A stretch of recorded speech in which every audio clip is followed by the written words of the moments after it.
Please, first and foremostly, give it up for all y'all selves for coming through and being a part of this. Mr. Jamil, I'm ready for my close-up. My name is PJ Cote, spelled C-O-T-E. It's a really easy name to spell, extremely hard name to pronounce. I have officially 2 accent marks in the middle of my 4-letter name. Over the O, we have what's called a circumflex. No, that has nothing to do with my position on circumcision. By the way, I'm not for it. And the other one over the E, we have a goo, and that's not infant baby babble, folks. These are real human words here, but it would often be mispronounced, and back in the day we'd get calls to the home phone and my dad would pick up and they'd say, "Is Mr. Cote there?" Dad would say, "You might want to check your foyer over to your mudroom there, check the coat rack for a few London fogs. Nothing but Cody's here." And I like to try to lead with a few pieces of detail so people know who I am. I am homeschooled. I should probably lead with that, so I don't even know what I don't know. And I'm also one of twins. And twins of parents, my dad was 48 and my mom was 44 when we were born. I have to say we because I have a twin brother. I can't say me about anything, right? Identity crisis much, right?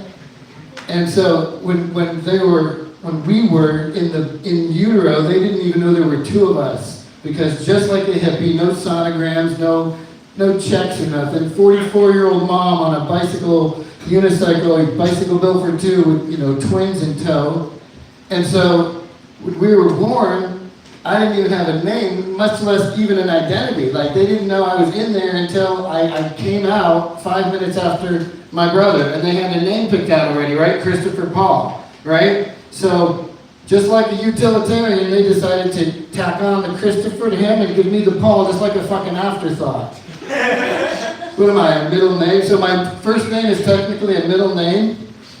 So, yeah, so that's why I went PJ, okay? Paul Jr., PJ Cote, PJ C-O-T-E. Find me on the Insta, the PJ Cote. A little self-promotion there.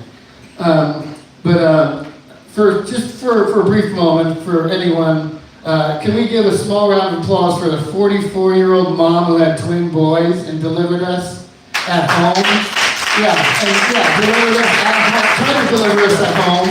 My dad's looking through a little book and like, oh, well, when it says the hair circle is the size of a quarter, then we should, and what happens if it goes back in? We were probably fighting over who got to come out first, right? Who could get credit for it.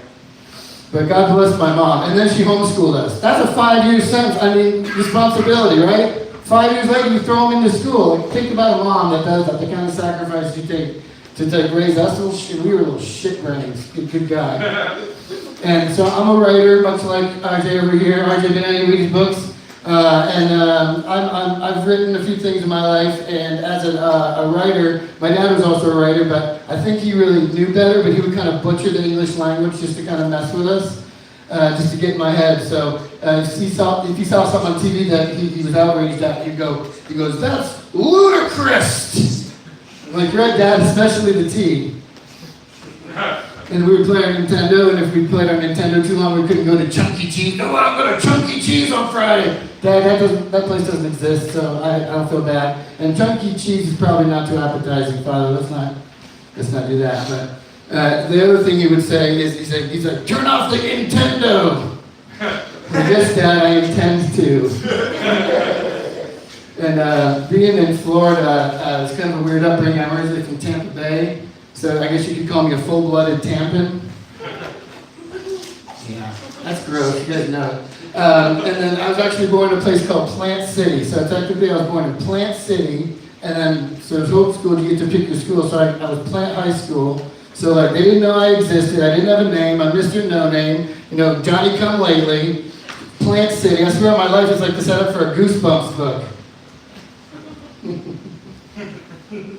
And since we were homeschooled, we really didn't have too many options like for school syllabus, so we had to just basically do our education out of a moth-eaten Funkin' Wagnalls encyclopedia. But we were so poor and broke that we could only afford like the N through Z encyclopedia. So if you ask me about the Netherlands or photography or zoology, I'm a fucking genius. But anything A through M, the Adirondacks, the Declaration, you know, the Constitution. I'm fucking remedial. It's like I know I'm from Tampa Bay, but I don't know what state that's in, and then I know what country I live in, but I have no fucking clue what planet I'm on. British food's not real, is it? British food? They're punking us, right? British people. Like, oh yeah, we just take this plate and we get this toasted. It's not even toasted in it, and then we put a light gravy with some beans and not a speck of pepper on it. And then for the protein, we got grandma's fingers inching up out of the grave, big grey crinkly fingers for sausage. And then for the only vegetable, we spit a big glob of wallop of what do they call that shit? Mushy peas. Splatter on the plate.